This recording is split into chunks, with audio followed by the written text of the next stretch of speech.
వారి హయాంలో చేపట్టినటువంటి కొన్ని పనులు వాటిని సందర్శించాలని వాటి ప్రోగ్రెస్ కనుక్కోవాలనేటువంటి ఉత్సాహం వారు కనబరిచినప్పుడు నేను అదేవిధంగా వారితో పాటుగా నేను మరియు స్థానిక ఎమ్మెల్యే అయినటువంటి ఆదిరెడ్డి వాసు గారు ఇక్కడికి రావడం జరిగింది. మొరంపూడి బ్రిడ్జ్ ఏదైతే ఉందో గత కొన్ని రోజులుగా వివాదాస్పదంగా మారినటువంటి సందర్భంలో, వివాదాస్పదం అని ఎందుకంటున్నానంటే నాకంటే ముందు ఇక్కడ ఉన్నటువంటి మర్గాని భరత్ గారు వారి హయాంలోనే వారు కొట్లాడి నితిన్ గడ్కరీ గారితో నేను ఈ మొరంపూడి బ్రిడ్జ్ శాంక్షన్ చేయించాను అని చెప్పి వారు చెప్పడం జరిగింది.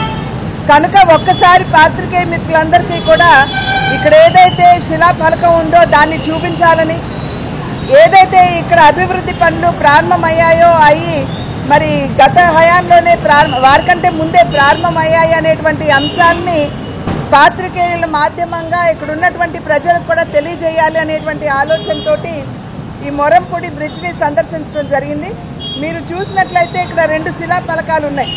ఒకదాని మీద 2019వ సంవత్సరంలోనే దీనికి శంకుస్థాపన చేశారు అనేటువంటి అంశం మనకు అర్థమవుతుంది.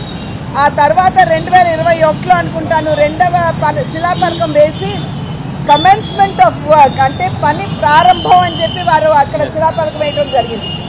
అందరూ కూడా నవ్వుతారు, ఎందుకంటే ఎవరు ఎక్కడ కమెన్స్మెంట్ ఆఫ్ వర్క్ అని చెప్పి ఇంతవరకు శిలాఫలకం వేసినటువంటి దాఖలాలు దేశంలోనే లేవు. రాష్ట్రం వదిలేసేయండి, దేశంలోనే లేదు. అంటే ఎక్కడికెక్కడ రాజకీయ లబ్ధి, ప్రజా శ్రేయస్సు కంటే కూడా రాజకీయ లబ్ధి మీద ఎక్కువ దృష్టి పెట్టినటువంటి విధానం మనకి సుస్పష్టంగా దీని మాధ్యమంగా మనకు అర్థమవుతుంది. పీడీ గారిని కూడా ఇవాళ ఇక్కడికి పిలిచాం, వారితో కూడా మాట్లాడటం జరిగింది. దగ్గర 100 కోట్లతోటి మొరంపూడి బ్రిడ్జ్ ఏదైతే ఉందో ఈ 216A నేషనల్ హైవేలో అంతర్భాగంగా ఈ యొక్క బ్రిడ్జిని కూడా కేంద్ర ప్రభుత్వం చేపట్టడం జరిగింది. దీనికి 100 కోట్లు అవుతుంది. ఈ బ్రిడ్జ్ యొక్క పనులు ఆగస్టు 15 కల్లా ఈ బ్రిడ్జిని ప్రారంభోత్సవం చేసుకోవచ్చు అని చెప్పి పీడీ గారు చెప్పారు. అయితే దానికి సంబంధించినటువంటి సర్వీస్ రోడ్స్ ఏవైతే ఉన్నాయో ఊరికే ఒక లేయర్ బ్లాక్ టాపింగ్ చేశారు, ఎందుకంటే ఉన్న ట్రాఫిక్ కంజెస్టెడ్ కాకూడదు, మూవ్ అవ్వాలని.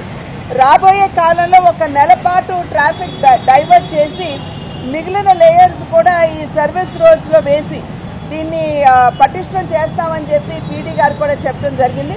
కనుక రేపు ఆగస్టు 15న ఈ బ్రిడ్జ్ ఓపెనింగ్, ఇంకొక నెల 15 రోజుల తర్వాత సర్వీస్ రోడ్స్ కూడా క్లియర్ అయిపోతాయి. ఇక్కడ ఉన్నటువంటి ట్రాఫిక్ సమస్యకి ఇది ఒక మంచి పరిష్కారం.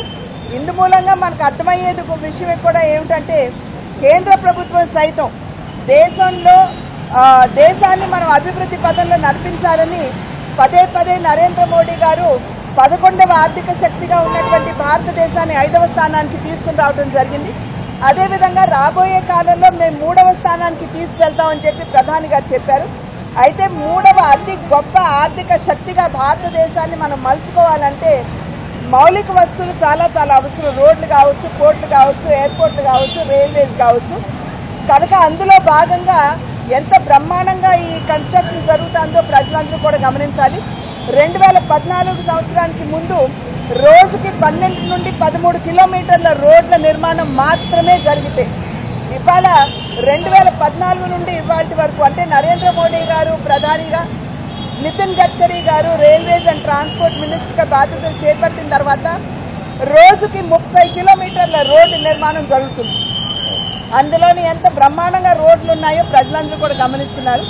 కనుక దేశ శ్రేయస్సు, ప్రజా సంక్షేమానికి ఎన్డీఏ కూటమి కేంద్రంలో కావచ్చు, రాష్ట్రంలో కావచ్చు ఎప్పుడూ కూడా పెద్దపీట వేస్తుందని చెప్పి మీ మాధ్యమంగా ప్రజలందరికీ తెలియజేస్తుంది.